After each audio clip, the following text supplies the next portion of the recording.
behaviors based on a predetermination of someone else. Okay, so someone who has practices based on a predetermination of someone else, bigot, or bigotry. What is bigotry or bigot?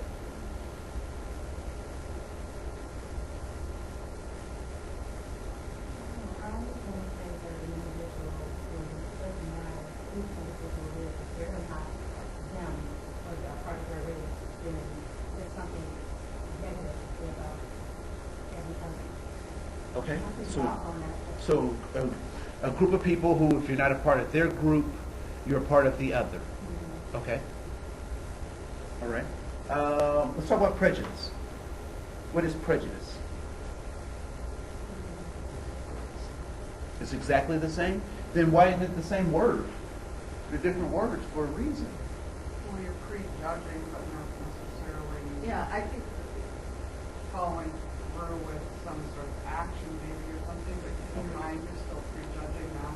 And In your mind, you're Right. prejudging. right. All right. So what I'd like for you to do is the third one's pretty obvious, but I'd like for you to either write down these words or write down one of the letters, and I want you to tell me which one is an emotion, which one is a thought, and which one is a behavior.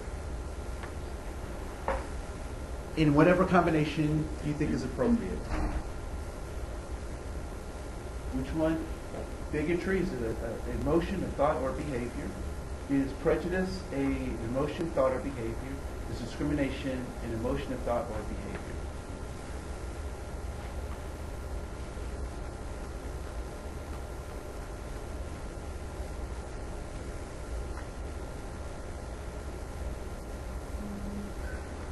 All right, so let's look at bigotry. Is it a thought, an emotion, or a behavior? You think it's all three? And yeah, behaviors based on. Okay. I would say that bigotry is an emotion. People can't explain why they feel that way, or they can't articulate it very well, right? And if you give them information, the information doesn't matter. Right. They- That's why I said predetermined. It's almost, I think it was something so funny. Okay. It's something you can't change. I disagree with that, Well- but respectfully disagree. But I understand your comment that is I so think you can change your ingrained. behavior, but It's so still ingrained in a there. part of who they are, and that's why I say it's that emotion piece, right? Because our emotions get so deep in us that it's really hard to pull those things out. Prejudice is a thought, right? I have preconceived notions of groups of people that have been given to me by other groups of people. I've accepted them as myself, and so now I have these prejudices. And sometimes they've been affirmed by experiences that I've had based on what I've been told about people, and so I developed this prejudice, which is a thought. And discrimination is obviously a what? A behavior. Now, here's something that you might not hear a whole lot of people say, but it is the truth. All right? That people can be, well, first of all, can I have any emotion that I want to have? Is there a law that prohibits me from having emotions? No. Right? Which means that I can be a bigot. I can be a bigot. I can have these emotions. I can hate whoever I want. I can love whoever I want. You can't legislate that. I can be a bigot. Right? Is there legislation around what I can think? No. So I can have any thought that I want to have. So I can be prejudiced. Now here's where it gets real sticky, right? Is there legislation about the kinds of behaviors we can have in a workplace? Yes. Yes. And what I would subscribe to you, that it is very difficult to have the emotional state of hating someone or having bigotry and being prejudiced, having thoughts, and not act discriminatory. right? So these two things add to this. And so a lot of times people, in particularly in trainings and organizations, we try to work on this without working on this stuff. So I have to help people change how they feel emotionally about other people. I have to help them think differently about other people, because ultimately they will start to act differently, right? But when you encounter someone who is a bigot or someone who's prejudiced, they're fine.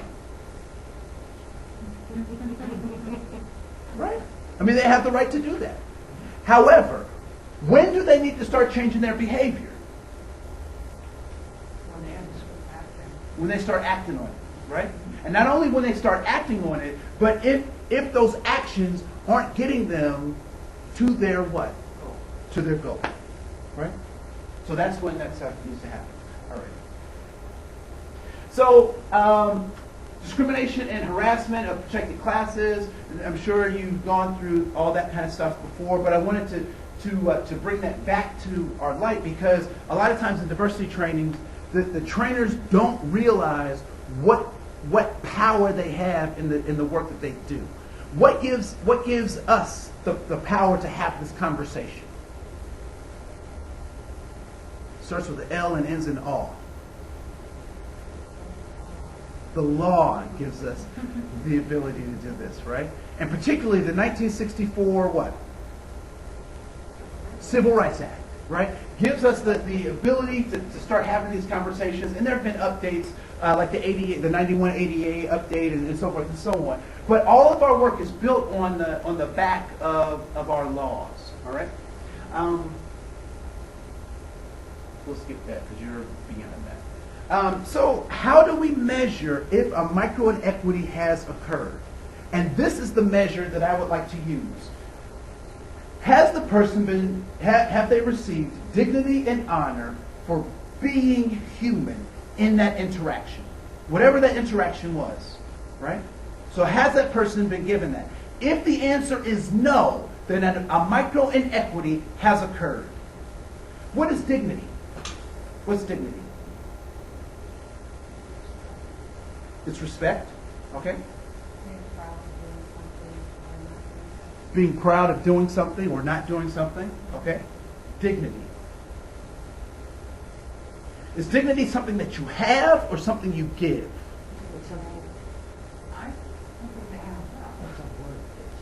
It is both, actually, right? So you can have dignity, but you can also give dignity to someone else. I see lots of folks on the side of the roads with cardboard signs asking for things. What kinds of things do you think they're asking for? Money. What else? Beer, a job, food, home, that kind of stuff, right? When I see them, what do you think I give them? I give them dignity, right? I smile at them. I meet them eye to eye. If I have time or it's appropriate, I'll talk to them. I'll ask them questions. I'll give them a card for resources, right?